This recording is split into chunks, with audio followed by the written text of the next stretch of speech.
10 அணிகள் பங்கேற்றிருக்கக்கூடிய 18வது ஐபிஎல் திருவிழா கடந்த 22ஆம் தேதி கோலாகலமாக தொடங்கியது. 4வது லீக் போட்டியான Delhi Capitals, Lucknow Super Giants மோதக்கூடிய இந்த போட்டிக்கான டாஸ் வென்ற டெல்லி அணி பந்துவீச்சை தேர்வு செய்தது.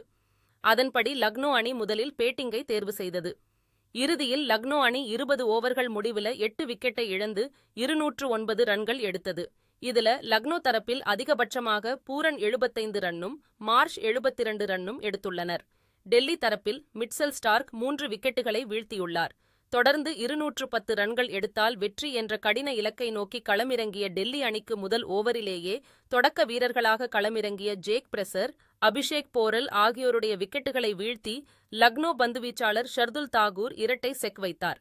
லக்னோ அணிதான் வெற்றி பெறப் போகுதுன்ற ஒரு தாட் நம்ம எல்லாருக்குமே இருந்துச்சு.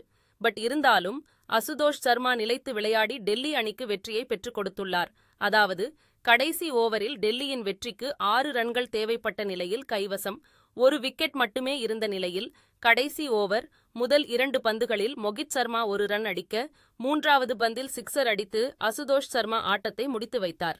இறுதியில் 19.3 ஓவர்கள் முடிவில் 9 விக்கெட்டுகளை இழந்த டெல்லி அணி 211 ரன்கள் அடித்து 1 விக்கெட் வித்தியாசத்தில் த்ரில் வெற்றி பெற்றது. இந்த வெற்றிக்கு முக்கிய காரணமான அசுதோஷ் சர்மா 66 ரன்கள் அடித்து ஆட்ட நாயகன் விருதை பெற்றுள்ளார். லக்னோ தரப்பில் ஷர்துல் தாகூர், சித்தார்த், திக்வேஷ் ரதி மற்றும் பிஷ்னோய் தலா 2 விக்கெட்டுகள் வீழ்த்தினர். 4வது நாளான இன்றைக்கு நடக்கக்கூடிய 5வது லீக் ஆட்டத்தில் குஜராத் டைட்டன்ஸ் அணியும் பஞ்சாப் கிங்ஸ் அணியும் தான் மோதவுள்ளனர்.